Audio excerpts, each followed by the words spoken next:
Well, I know we haven't had much of a winter, but you need to make sure that you maintain your heating and cooling systems. And you know the name, you know the guy. There it is, H. Jack's Plumbing and Heating. And joining us right now is president and owner John Longer. John, thank you so much for coming on this nice show. To meet you, Michael. It would have been nice for your dad to come in here, you know, in the cape and all that, but maybe next time? You know, yeah, I may be the president and the owner of H. Jack's Plumbing and Heating Company, but most people still know me as a super plumber's kid. Yes. So Well, at 44 years old, I'm still, you know, I don't know if I'll ever be able to get out of that shadow. no, that's all right. Viewers, when it comes to maintaining their furnace or their heating systems, what should they know? Because even if they have a newer home, they think they're fine, but they're really not.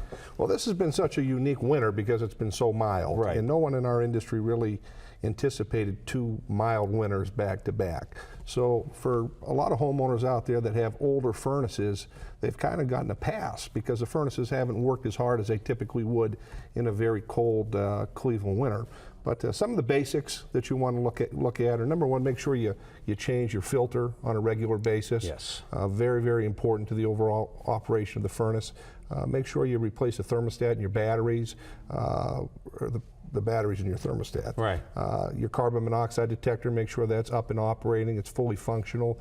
Your smoke detector, you know, we typically suggest to our customers replace all the batteries at the same time once a year so you don't have to worry about it.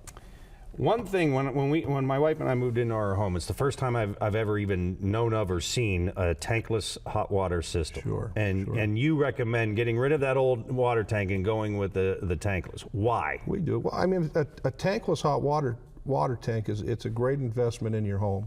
Number one, you're getting away from a tank that either holds 40 or 50 gallons of hot water constantly. Yeah. When you're not using it, it's still heating it.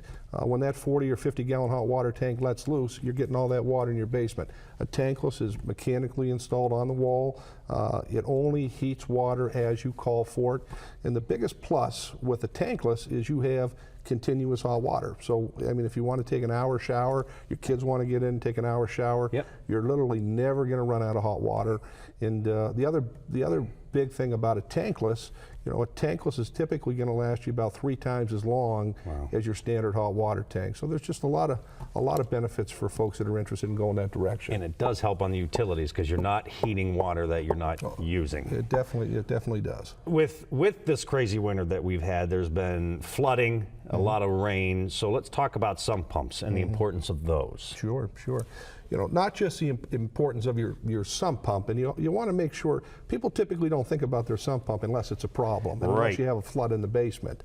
Some of the things that you could do to be a little more proactive is, number one, you can install a alarm on that sump pump. So if that sump pump isn't working or you get a flood, the alarm will let you know so you can get on it right away before a small problem can turn into a big problem.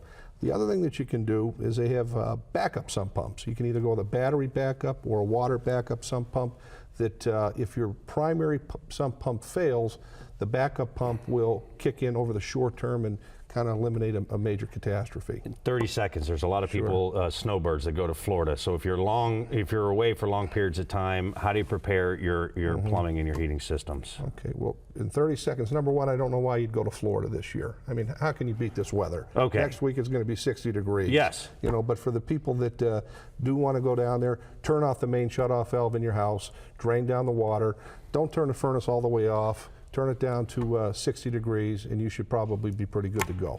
Sir, thank you very much for coming on the show. If you want to contact the Super Plumber and the Super Plumber's son, who has a name, his name is John, H. Jack's Plumbing and Heating Company, hjacks.com. Give him a call, toll free 888-458-1161. Now we're going to send it over to Holly.